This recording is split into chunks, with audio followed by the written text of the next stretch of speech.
네, 우리 옆에 계신 성도님들과 함께 인사하겠습니다. 기독교 신앙 알고 믿읍시다. 네, 다시 한번 우리 짝을 바꿔서 우리 서로 축복하겠습니다. 하나님께서 당신을 창조하셨습니다. 네, 아멘. 네, 오늘 여호수아 주일로 우리가 함께 예배하게 됐습니다. 흔히 우리 청소년, 청년 주일이라고 부르는 주간을 저희는 이제 공동체 이름을 따서 여호수아 주일이라고 명명하고 있고요.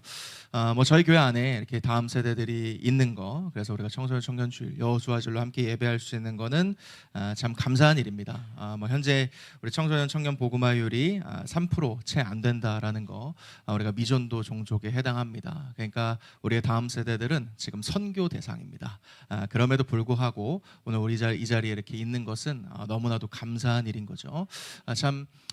시간이 많이 지났습니다만 실제 교단 통계를 봐도 이 교회 안에 교육부서 없는 교회가 절반이 넘습니다. 그럼에도 불구하고 우리 교회에 이렇게 다음 세대들을 맡겨주신 것은 감사한 일임과 동시에 또 잘 키워내라고 우리에게 책임을 주신 줄 믿습니다.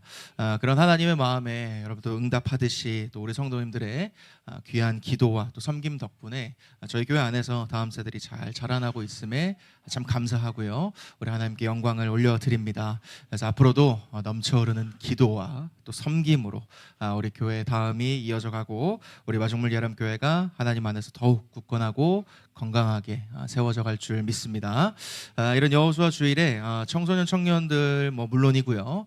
또 우리 모두 우리 장년분들에게도 가장 기초이자 모든 신앙의 출발점이 되는 것이 있습니다.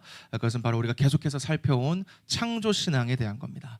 우리 하나님께서는 온 우주 만물을 창조하시고 세상의 모든 것을 만드신 절대적인 주권자이십니다.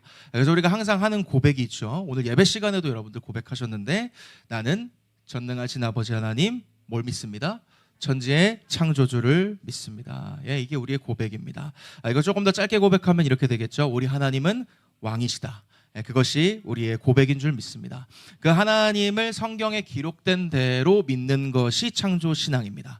어떤 나의 생각이나 납득의 여부를 세워가면서 내가 만든 신을 믿는 건 하나님을 믿는 게 아닙니다. 그렇기 때문에 우리는 신앙에서 항상 점검을 해봐야 되는 게 있어요. 그게 뭐냐? 나는 성경에 기록된 대로 하나님을 믿고 있느냐, 아니면 내가 납득하고 있는 하나님을 믿고 있느냐. 내 머릿속에서 만든 건 내가 만든 신이지 하나님이 아니라는 거 우리가 분명하게 알고 기록된 대로 하나님을 믿으실 수 있기를 주님의 이름으로 축복드립니다. 그래서 오늘은 잠시 그동안의 어떤 우리의 생각, 또 우리의 선입견, 어떤 우리의 편견들을 좀 내려놓고요, 하나님 말씀인 성경에 기록된 그대로 그 하나님을 만나고 또 그분이 행하신 일을 우리가 오늘 바라보는 시간이 되었으면 좋겠습니다. 그래서 오늘은 기독교 신앙 알고 믿읍시다. 우리 5번째 시간이고요. 위대한 흔적보다 더 위대하신 하나님이라는 제목으로 이 시간에 하나님의 말씀 전하도록 하겠습니다. 여러분, 말씀드린 것처럼 하나님께서 이 지구의 모든 것을 창조하셨습니다. 근데 참 감사하게도 우리의 이 고백이 이렇게 허무맹랑한 고백이 되지 않도록 하나님께서 그 위대한 흔적들을 이 땅 가운데 분명히 남겨두셨습니다. 문제는 뭐냐? 그 흔적을 바라보는 관점입니다. 관점. 세상에서는 과학과 진화론이라는 이름으로 그 흔적을 바라보고 있고요, 우리는 창조의 관점으로 그걸 바라보고 있습니다. 근데 우리가 일반적으로 생각하는 오류가 무엇이냐? 과학은 객관적인 사실이고 창조는 신화다라고 생각한다라는 거예요. 자, 근데 여러분, 여기서 처음에 우주 기원에서 얘기하는 빅뱅이라든지 생물의 기원에 대해서 보신 분 계세요? 아무도 보신 분 안 계시죠? 자, 그럼 또 물어보겠습니다. 하나님이 창조하신 거 보셨어요? 못 봤단 말이죠. 그렇다는 건 뭐냐면 둘 다 사람의 눈으로 확인되지 않은 영역이라는 거예요. 그렇다면 뭐냐? 진화론이나 창조나 결국에는 믿음의 영역에 속하는 것이다. 결국에 관점 차이라는 거예요. 그런데도 불구하고 안타까운 것은 현재 우리 공교육이나 특별히 우리가 일반 미디어들은 대부분 진화론 관점에서 만들어지고 있고 가르치고 있고 진화론 관점에 지배되어 있다는 것이 참 안타까운 일입니다. 아마 여기 계신 성도님들도 진화론적 관점에서 이미 많이 물들어 계실 거예요. 저도 그렇게 배웠고요. 그러나 우리는 오늘 창조의 관점으로 성경에 기록된 그대로 하나님께서 남기신 위대한 흔적들을 오늘 좀 살펴보려고 합니다. 그런데 그렇게 보면 정말 놀라운 것은 뭐냐? 창조의 관점으로 이 세상에 남겨져 있는 흔적들이 설명되어지고 이해가 된다라는 겁니다. 그래서 오늘 특별히 오늘 여호수아도 있고 다음 세대들이 있지만 오늘 그래서 공룡에 대한 이야기를 좀 해볼 겁니다. 공룡에 대한 이야기 해볼 건데요. 우리 먼저 큰 돼지 1번 우리가 함께 읽어보도록 하겠습니다. 하나님께서는 각기 종류대로 창조하셨습니다. 아멘. 자, 우리가 읽어야 할 말씀은 창세기 1장 20절에서 25절 말씀입니다. 우리 한 절씩 교독해 보도록 하겠습니다. 하나님이 이르시되 물들은 생물을 번성하게 하라. 땅 위 하늘의 궁창에는 새가 나르라 하시고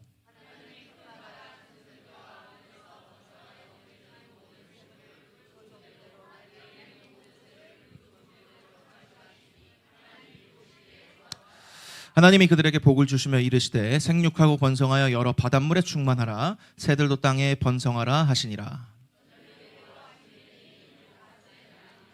하나님이 이르시되 땅은 생물을 그 종류대로 내되 가축과 기는 것과 땅의 짐승을 종류대로 내라 하시니 그대로 되니라.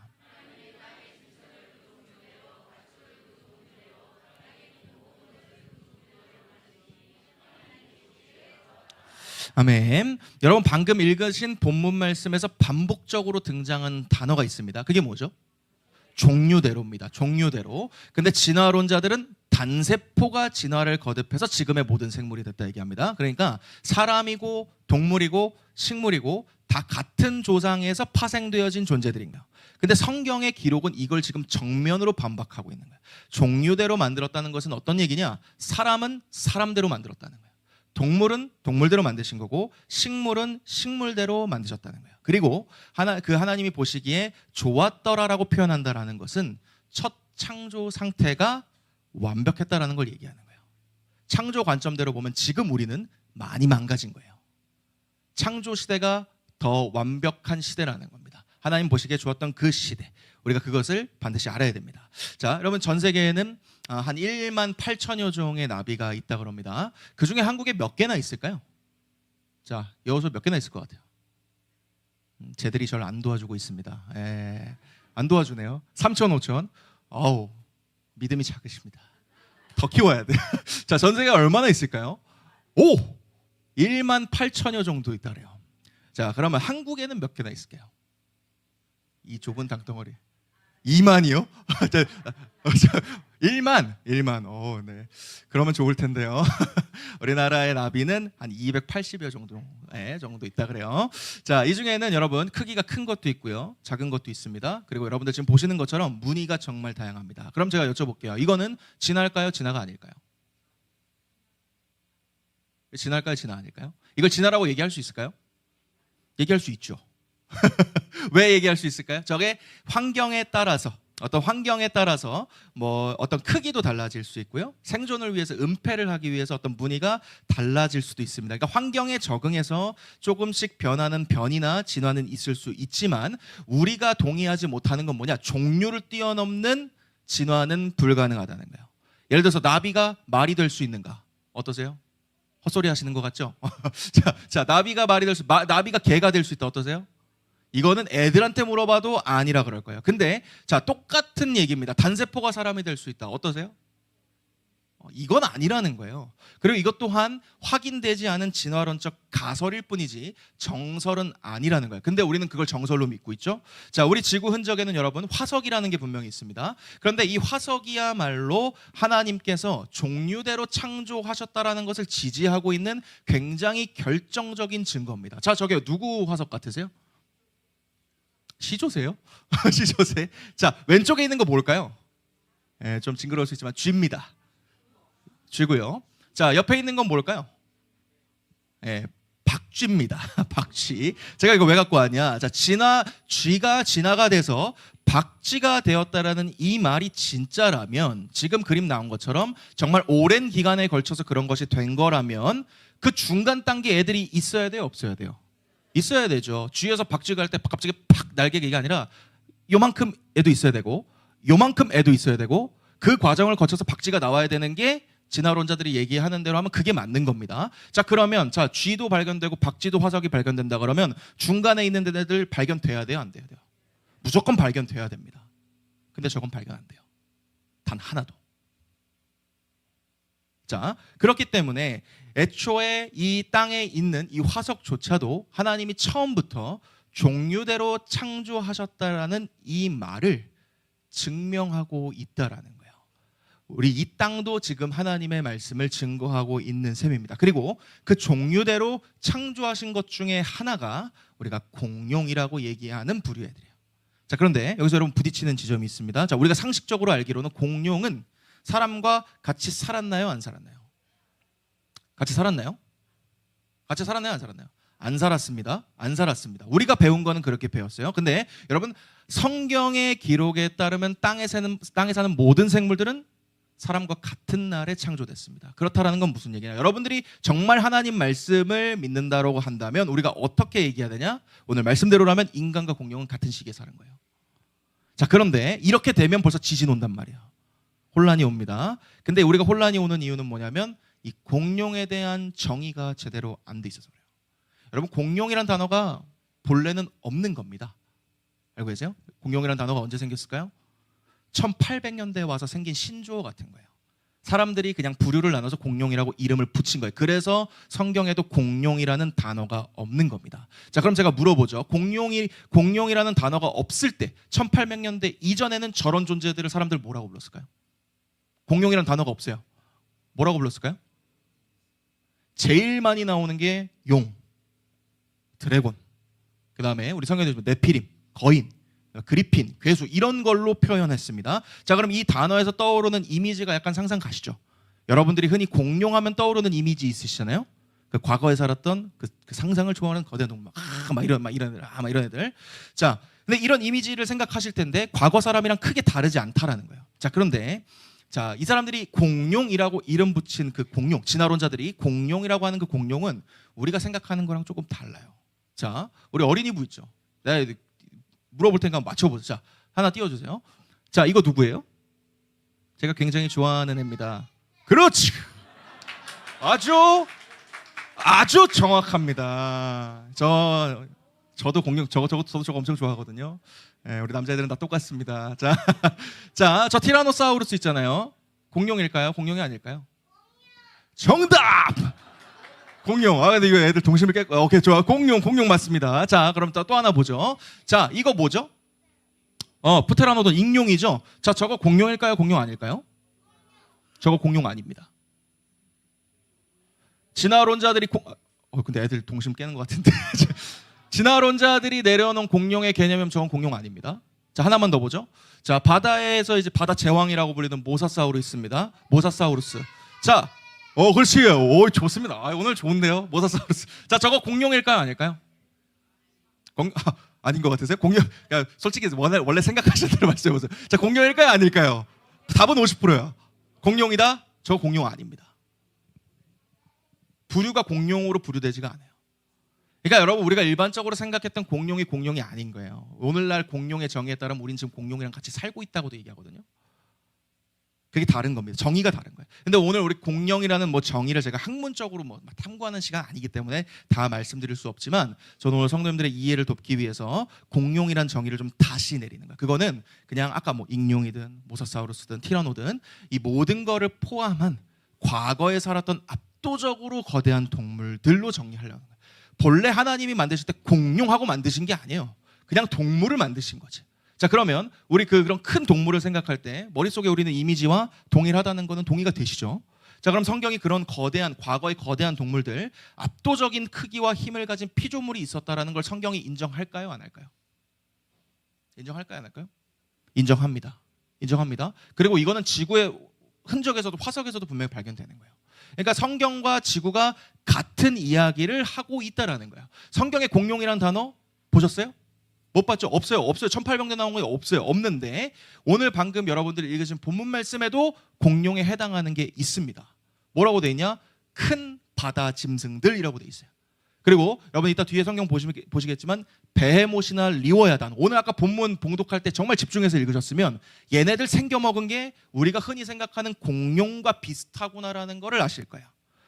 그러니까 우리가 창조 관점에서 살펴보면 결국 공룡이라는 거는 어떤 그냥 수억 년 전 과거에 인간이 살았던 시대에 그렇게 살았던 그런 존재들이 아니라 그냥 과거에 사람들과 함께 살았던 하나님이 창조하신 그 창조물 중에 큰 축을 담당하는 그냥 거대한 동물들이었다라는 거예요. 사람들이 1800년도에 와서 공룡이라고 이름을 붙여서 그런 거지, 애시당초 창조될 때는 특성, 생김새, 크기가 다른 하나님이 종류대로 만드신 피조물이라는 거예요. 그리고 그 동물들이 사람과 함께 살았다. 우리가 진짜 웃긴 게 뭐냐면 공룡이랑 사람이 함께 살았다 그러면 납득 못 하거든요. 근데 동물이 사람과 함께 살았다는 건 납득이 되세요? 그럼 납득이 된단 말이야. 여러분 우리가 지금 사는 이 세상에도 거대한 동물들이 있어요. 자, 특별히 저 대왕고래. 자, 얘 얼마나 될 것 같아요? 크기가 몇 미터? 길이가 얼마나 될까요? 네? 오, 정확하게 30m. 여러분 30m면 아파트 11층 높이입니다. 그러니까 여러분 지금 우리가 살고 있는 바다에 아파트 11층짜리가 헤엄치고 다닌다고요. 이미 우리는 압도적인 큰 동물들이랑 살고 있어요. 근데 정말 충격적인 건 뭐냐? 지금 인간의 연구에서 바다의 영역은 미지의 영역이거든요. 우리가 아는 건 5%밖에 안 돼요. 그래서 종종 이 심해에서 이렇게 올라올 때 엄청 큰 애들 올라오는 거 아시죠? 우린 다 모른단 말이에요. 근데 우리가 5% 발견했는데도 아파트 11층짜리가 돌아다닌다는 거는 우리가 과거에 큰 동물과 함께 살았다는 게 납득이 안 되는 게 아니에요. 똑같은 얘기예요. 똑같은 얘기. 자, 그래서 제가 여러분들에게 여기서 한 가지 도전을 드리는 거예요. 성경에 기록된 대로 믿는다고 해서 세상 흔적들과 충돌되는 게 아닙니다. 우리가 어디랑 충돌되느냐? 진화론이랑 충돌이 되는 거예요. 진화론이랑 충돌되는 거지 세상에 보이는 거랑 충돌되는 게 아니라고요. 우리가 사는 세상이 진화론적 관점으로 물들어 있기 때문이 그렇지만 진화론 또한 눈으로 직접 확인되지 않은 어디까지나 가설이다. 그런데 놀랍게도 하나님의 창조로 세상을 바라보면 진화론이 설명하지 못했던 영역마저도 설명이 되는 것을 경험하게 됩니다. 저는 하나님의 창조를 믿는 사람으로서 그거 사실 너무 당연하다고 생각하거든요. 왜? 이걸 하나님이 만드셨으니까 하나님 말씀으로 보면 납득이 되는 거예요. 결국에는 세계관 차이다. 결국에는 관점 차이다라는 걸 여러분들 말씀드리는 거예요. 그리고 우리가 취해야 될 관점은 뭐냐? 하나님의 말씀 기록된 그대로 창조의 관점을 우리가 취해야 된다라는 겁니다. 그렇기 때문에 오늘 이 자리에 계신 모든 성도님들에게 세상에서 물든 선입견들을 내려놓고 말씀에 기록된 대로 하나님의 창조를 믿을 수 있는 은혜가 우리 모두에게 허락되어지기를 주님의 이름으로 축복드립니다. 네, 두 번째 대지를 우리 한번 읽어보도록 하겠습니다. 같이 읽겠습니다.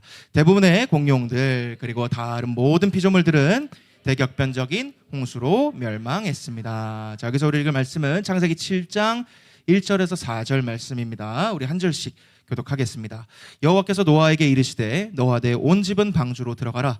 이 세대에서 내가 내 앞에 의로움을 내가 보았느니라.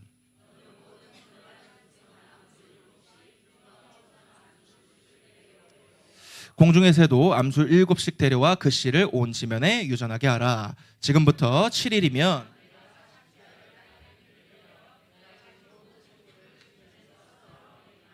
아멘. 여러분 제가 앞서 대왕거래 언급했지만 우리가 생각하는 공룡은 아까 아파트 11층도 좀 놀랍긴 하지만 우리가 생각하는 공룡은 사실 더 크거든요.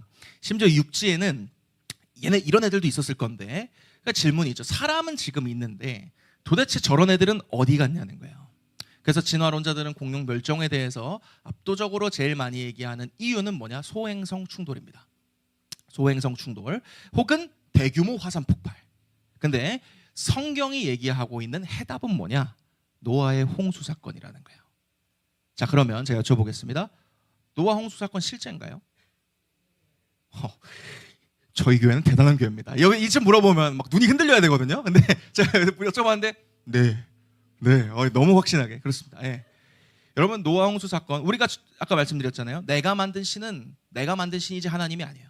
우리가 성경에 기록된 그대로 믿는다 그러면 노아의 홍수는 실제입니다. 그러면 이제 오케이 그건 알겠는데 그런 거라면 노아 홍수가 공룡 멸종에 대해서 설명을 할 수 있어야 돼요, 없어야 돼요? 자, 정확히는 저 큰 동물의 멸종들에 대해서 설명할 수 있어야 된단 말이에요.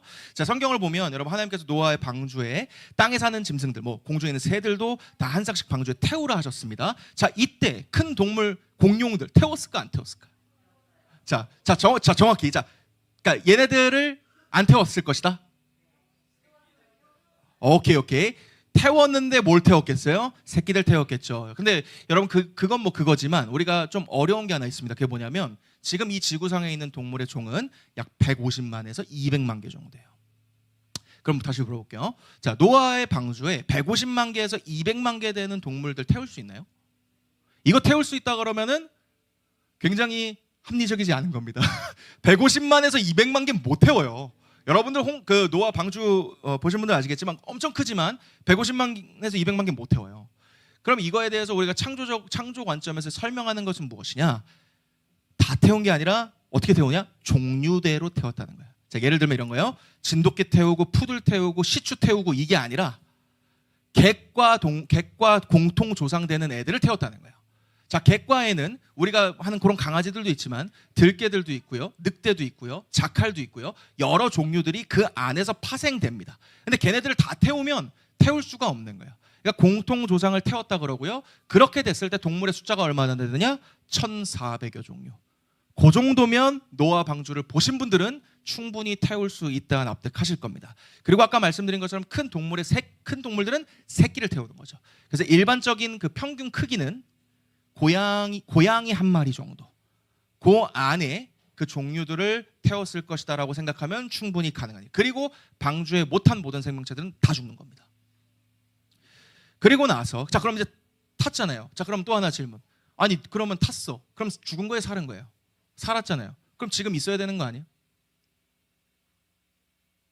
지금 있어야죠.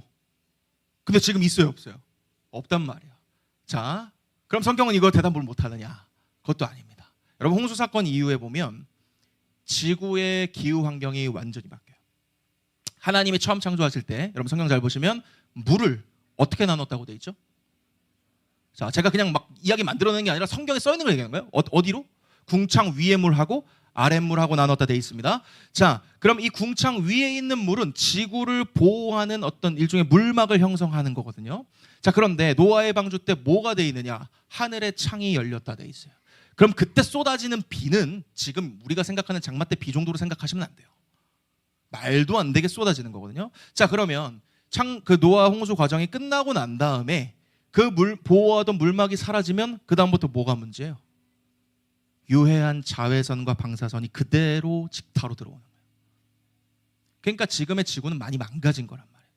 그 결과 동물들뿐만이 아니라 사람의 수명도 반토막 납니다. 그래서 여러분 성경에 보면 성경에 족보 되게 많거든요. 되게 많은데 족보에 유일하게 나이가 언급되어 있는 족보가 있어요. 그 족보가 딱 두 개인데 뭐냐? 홍수 이전하고 홍수 이후예요. 홍수 이전에 5장의 족보에 나이가 기록되어 있고 홍수 이후에 11장에 보면은 나이가 기록되어 있어요. 그거 왜 썼을까요? 홍수 이전에는 인류의 기본 그 수명이 평균 900세예요. 근데 홍수 이후로 어떻게 되냐? 기본 400세로 바뀌거든요. 이거는 지구에 뭔가 문제가 생겼다라는 걸 보여주기 위해서 의도적으로 쓴 거예요. 그 다음에 지금 과학자들도 발견할 수 있는 빙하기가 도래하고요. 나중에 초대륙 분리가 되는 것, 이런 것들은 지금도 실제로 확인 가능한 지구의 급격한 환경 변화로 인해서 동물들이 살기가 쉽지 않았던 거죠. 그리고 또 하나, 이건 성경을 잘 보시는 분들만 알 수 있는 거예요. 자, 노아 홍수 이전에 고기 먹었을까요? 안 먹었을까요? 저 고기 좋아하거든요. 여러분 고기 좋아하시네. 단백질을 먹어야 돼요. 고기 먹었을까요? 안 먹었을까요? 분위기상 안 먹은 것 같죠? 네, 안 먹었습니다. 그럼 언제부터 먹었냐? 그것도 성경에 그대로 써 있거든요. 창세기 9장 보면 정확하게 뭐라 써 있냐? 하나님이 육식을 허용하신 게 거기 기록이 돼 있어요. 그러면 그 다음부터 어떻게 되는 거예요? 동물을 잡아먹기 시작하는 거예요. 자, 그러면 홍수 때 일단 1차 멸종은 다 끝난 거예요. 근데 거기서 살아남은 동물들이 있죠. 나왔지만 기후에 적응해서 죽지 못하거나 혹은 적응은 했지만 이후에 사람들의 사냥으로 인해서 멸종되기 시작하는 거예요. 아무래도 덩치가 크면 눈에 띄기가 쉽겠죠. 그래서 제가 눈에 잘 띄는 겁니다.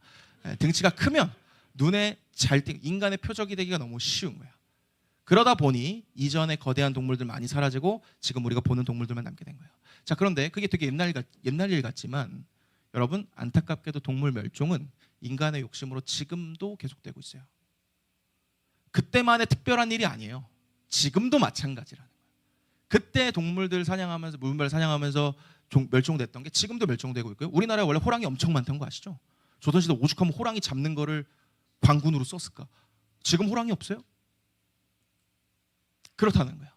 자, 그러면 어떠세요, 여러분? 제가 설명드리는 게 막 억지 같나요? 충분히 납득이 가능한 것들이에요. 그러니까 성경이 세상의 흔적과 다른 말을 하는 것이 아니다라는 거예요. 자, 그러면 노아 홍수가 실제냐? 자, 아까 제가 동물 공룡 멸종에 대해서 말씀드렸는데, 자, 홍수가 진짜 전 세계를 뒤덮을 정도였다 그러면 그 흔적도 남아 있어야 돼요, 없어야 돼요? 있는 게 상식적이에요, 그죠? 자, 그러면 노아 홍수가 실제 사건임을 나타내는 과학적인 증거가 있을까요, 없을까요? 있으니까 제가 말씀드리겠죠. 여러 가지 있는데 제가 지금 여기서 그거 풀기 시작하면 여러분들이 골든벨 끝날 때까지도 계속 들으셔야 돼요. 그렇기 때문에 제가 한 가지만 말씀드리면 그 지층입니다. 여러분, 지층이라는 거 우리가 밟고 있는 게 땅 껍데기거든요. 근데 이 지층이 어떻게 만들어졌느냐를 설명할 때 두 개입니다. 오랜 시간 걸쳐서 만들어졌다.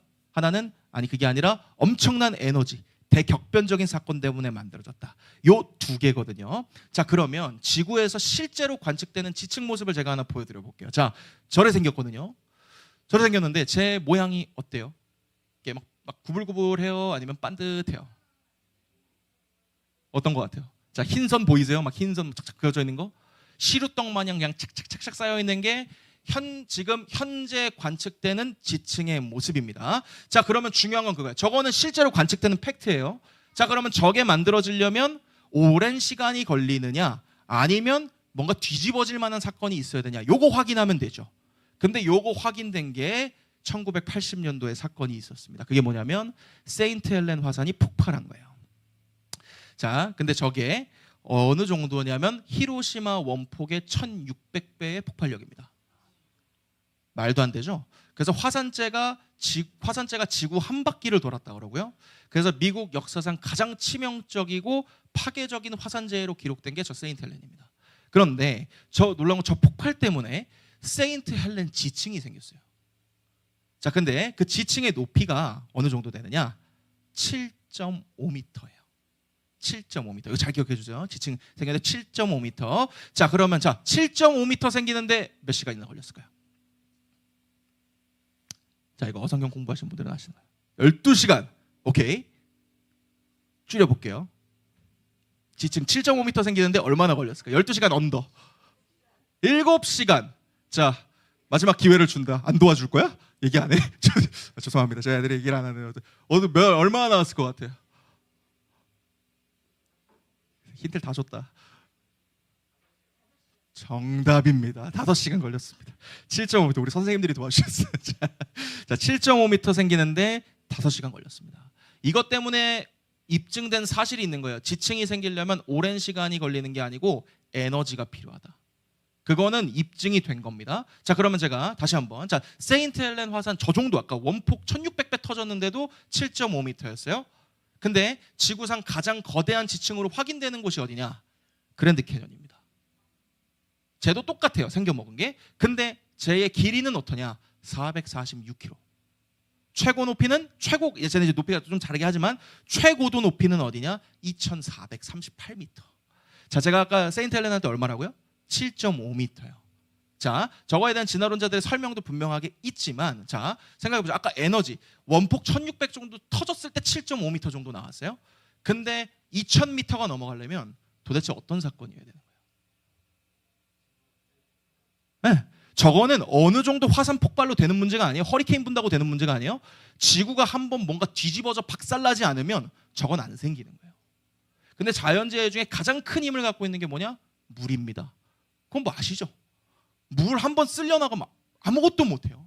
아무것도 못하거든요. 그러니까 저기 있는 지층 또한 우리가 생각하게끔 하는 거는 지구를 뒤집어 엎는 대격변적인 대홍수 사건이 있었겠구나를 짐작하게끔 하는 거예요.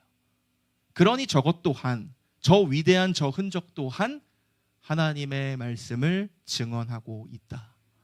진화론자들은 저거를 보고 오랜 시간 걸쳐서 지구 나이가 자꾸 많아져요. 그러나 성경으로 볼 때는 그게 아니라는 거예요. 오히려 저런 위대한 흔적들이 그거보다 더 위대하신 하나님을 찬양하고 나타내고 있다라는 겁니다.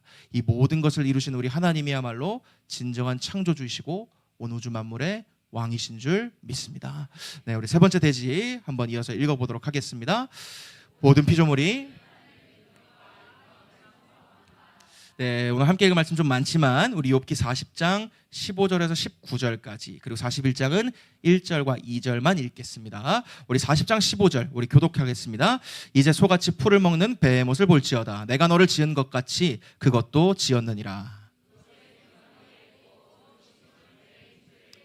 그것이 꼬리치는 것은 백향목이 흔들리는 것 같고 그 넓적다리 힘줄은 서로 얽혀 있으며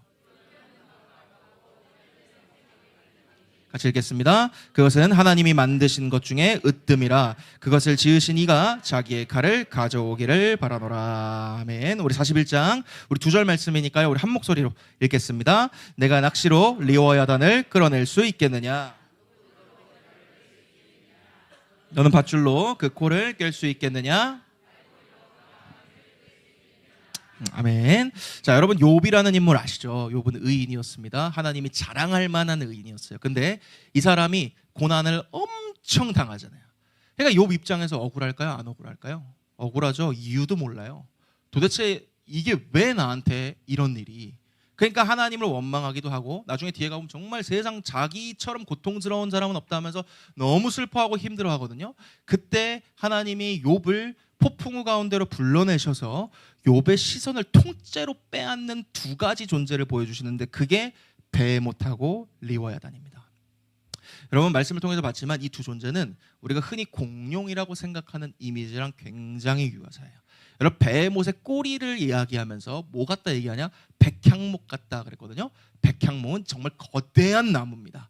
그래서 제가 이거를 얘네를 재미나로 그려봤는데 100%는 아니에요. 왜냐하면 제가 그려놓고도 묘사를 해놓고 보니까 조금 어긋나는 건 좀 있지만 굉장히 거대하고 강력한 동물, 하나님이 지으신 것 중에 으뜸이다. 그리고 그걸 지으신 이가 자기의 칼을 가져오기를 바라노라 이렇게 돼 있는데 사람의 칼로는 못 잡는다는 거예요. 저걸 만드신 분 정도 돼야 잡을 수 있는 정도의 하나님이 만드신 것 중에 으뜸인 존재다 얘기하고요. 특별히 리워야단 같은 경우는 묘사를 보면 우리가 영화에서만 보던 진짜 그냥 괴수입니다. 입에서 불 뿜고요. 그 다음에 이 비닐이 바람이 못 지나갈 정도로 막고 있다 이런 얘기도 하거든요. 그리고 저거를 사람이 저거 지나가겠니? 저 옆을 지나갈 수야 있겠니? 이런 이야기가 욥기에 그대로 써 있는 거예요. 그러니까 어떤 사람도 저 앞에선 도망칠 수밖에 없다 그런 존재라는 거예요. 근데 물론 저것도 그냥 상상으로 그린 거기 때문에 100% 저런 거다 우리가 이렇게 생각할 수는 없지만 어떤 모습이든 간에 인간의 힘으로는 낚을 수도 없고 길들일 수도 없는 무시무시한 괴수들이라는 건 확실한 거예요.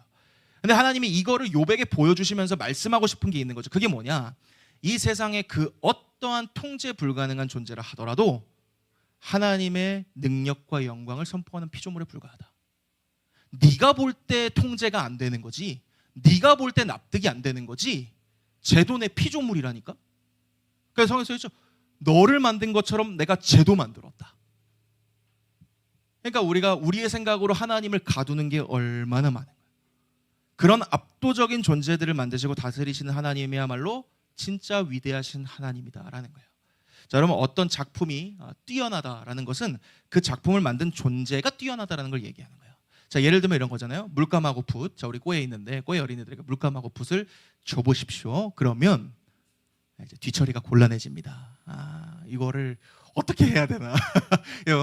주면 낙서 막 하겠죠. 막 하겠는데 그 정도가 전부일 거고요. 자, 그러면 이번에는 저거 우리한테 줘보죠. 제가 저걸 받았습니다. 저는 고등학교 때 미술을 정말 못했습니다. 수업은 열심히 듣는데 그림은 못 그리니까 선생님이 그래도 점수는 잘 주신. 어쨌든 주면 우리 중에도 여수 아이들 중에도 미술 좀 이렇게 열심히 하는 친구들이 있는데 미술 전공생도 있고 선생님도 있는데 저런 애들 주면 잘 그려요. 잘 그리고 어쨌든 어른들한테 주면 뭐라도 그리겠죠. 근데 저거 피카소한테 갖다 주면요, 그 사람 저거 가지고 몇억 달러 팔리는 그림을 그립니다.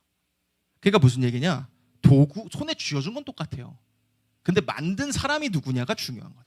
누가 그렸느냐. 장인은 도구를 탓하지 않는다 그러거든요. 자, 그럼 하나님이 만드신 건 우리랑 비교할 수 있겠냐는 거예요.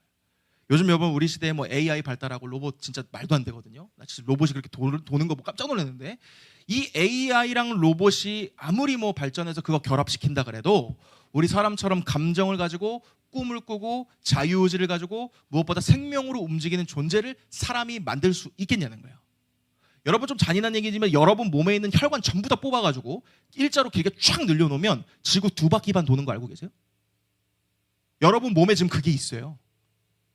여러분 그 혈관에다가 피 돌리려고 심장이 하루에 10만 번씩 뛰는 거 알고 계세요? 우리가 몰라서 그렇지 우리 몸에는 굉장히 정교한 시스템이 있단 말이에요. 자, 근데 이거를 아무리 기술이 발전한다 그래서 사람이 만들 수 있겠냐는 거예요. 상식적으로 못 만든다 이거예요. 근데 하나님은 만든다는 거예요. 그리고 그 하나님이 만든 작품을 지금 여러분이 보고 있는 거예요. 지금 여러분 옆에 있잖아요. 숨 쉬고 있잖아요. 지금 여러분 옆에서 말하잖아요. 저 사람 진짜 웃긴 게, 야, 이 사람 어떻게 저런 생각을 할까, 이런 의도하지 않았는데 꼬아듣는 사람들도 있잖아요. 그게 왜 그러냐? 의지가 있어서 그래요. 내 옆에 지금 있다. 그러니까 지금 이미 내 존재 자체가, 내 옆에 있는 그 사람 존재 자체가 하나님의 영광을 지금 선포하고 있는 거예요.